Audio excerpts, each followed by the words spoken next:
How a racist misogynist almost ruined a really cool homebrew campaign.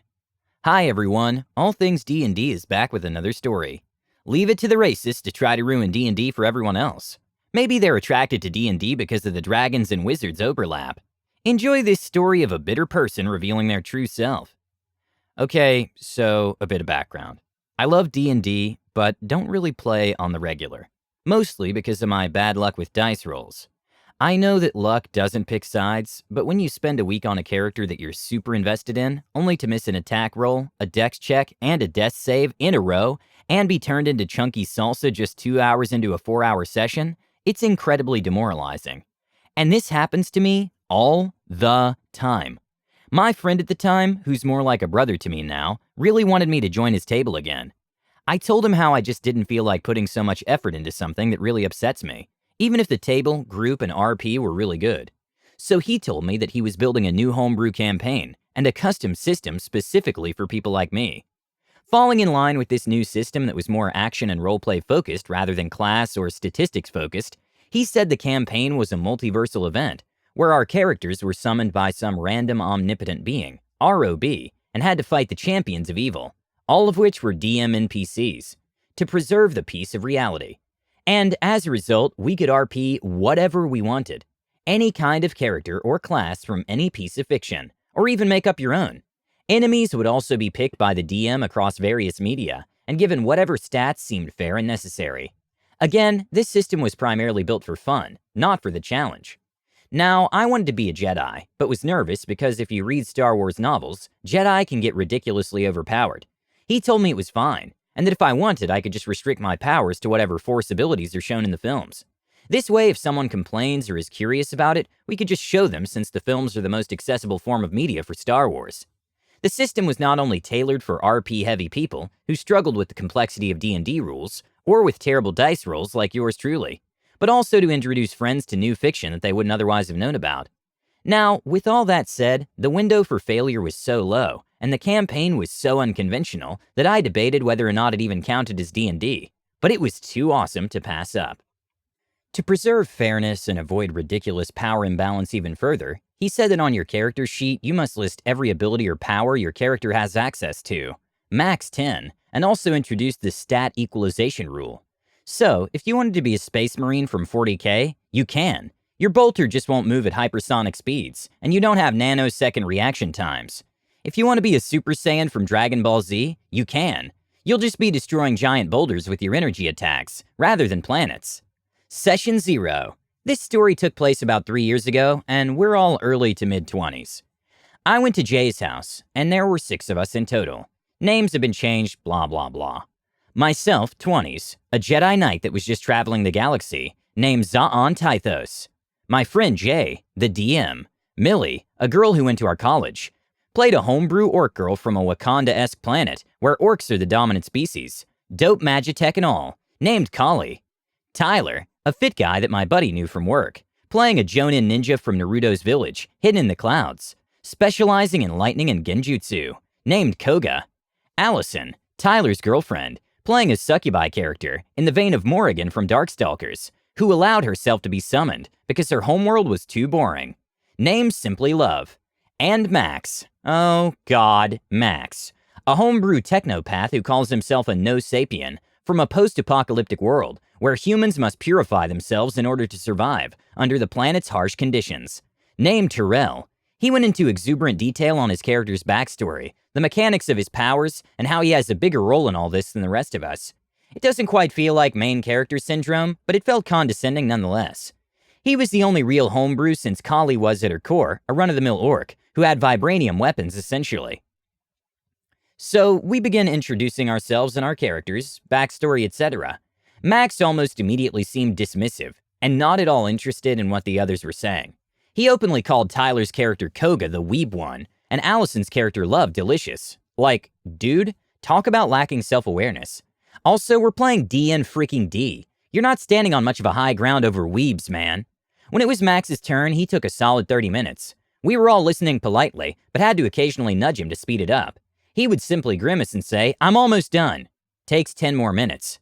I went last, but as soon as I said I was a Jedi, I got a resounding, "Wow, cool, man," in dead monotone from Max. Like, am I crazy or was he sabotaging himself on purpose? Did he have a vendetta against Star Wars?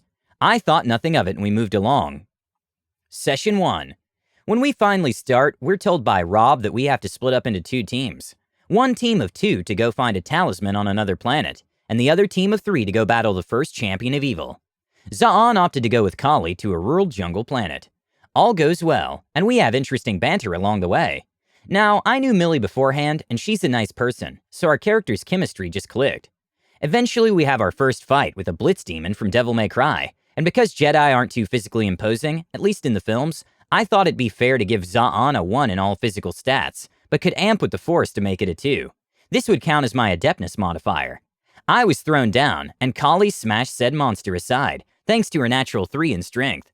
My character was grateful, but Max, of course, had to say, "Come on, man, you need to be saving her." I was sitting next to him at the table, so only I heard it, but I was still boggled by the seemingly blatant sexism. As the fight progressed, the Blitz shot a bolt of lightning, which Za'an caught with his palm, and redirected it back, causing the monster to explode.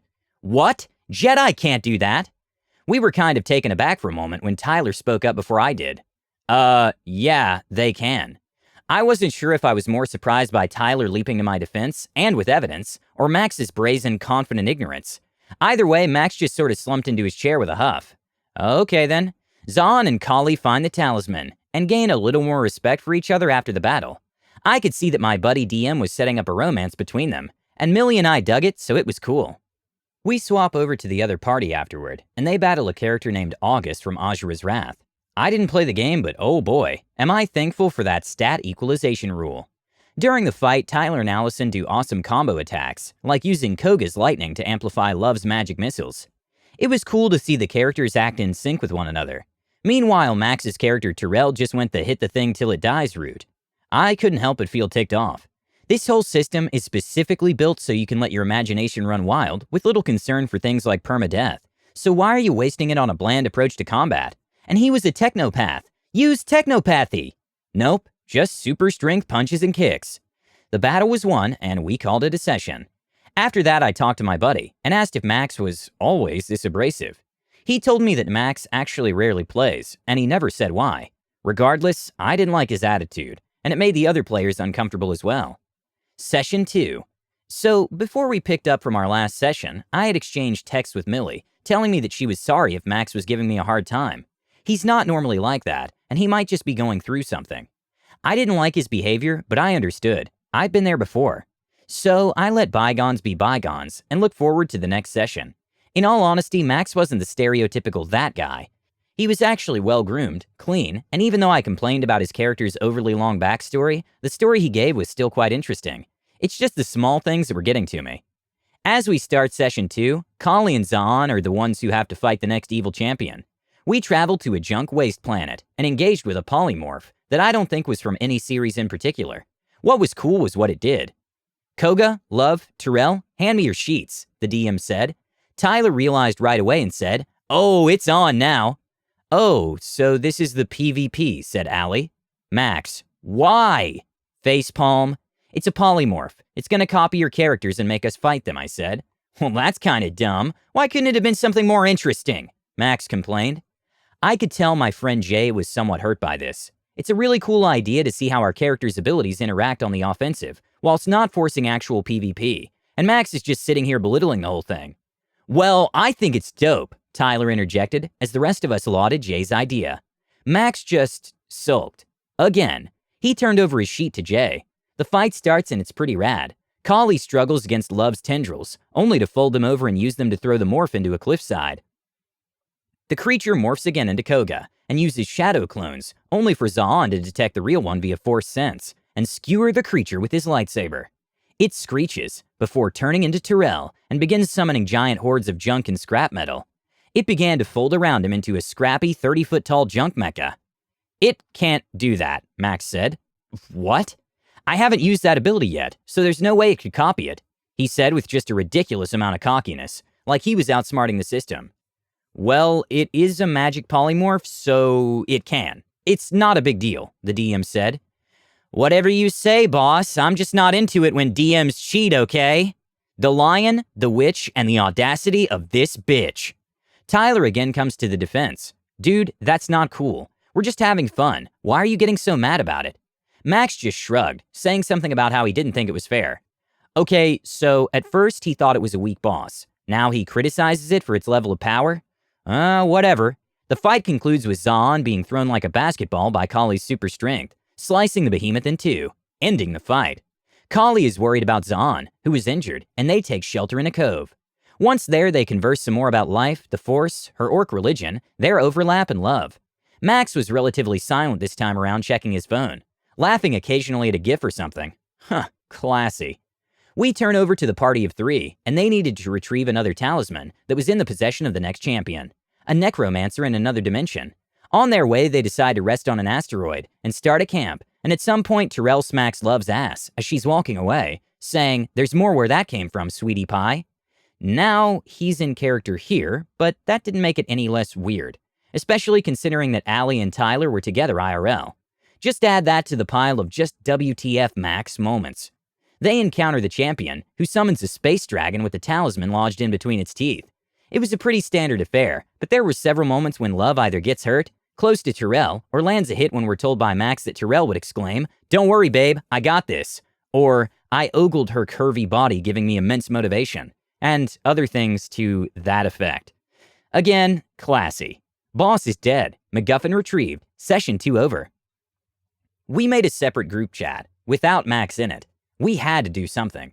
He wasn't literally destroying all the fun, but anytime he interacted, it was either completely juvenile or just ran contrary to the campaign or players. It was just annoying. Jay talked to him and all he got was, "Dude, I'm loving it, so I don't see what your guys' problem is. I thought it was just for fun, right? It's not serious." Like, yeah, it's not serious in a critical way, but it was serious in a role-playing way. Session 5. After a small time skip where not much happened, MacGuffins, boss battles, and a lot of romance, all of which Max replaced his vocal criticism in exchange for silence, with a particular sneer for the romance bits. Today, I would find out why. So, the band gets back together and arrives on a utopian planet where the cities are aligned with marble and vibrant gold.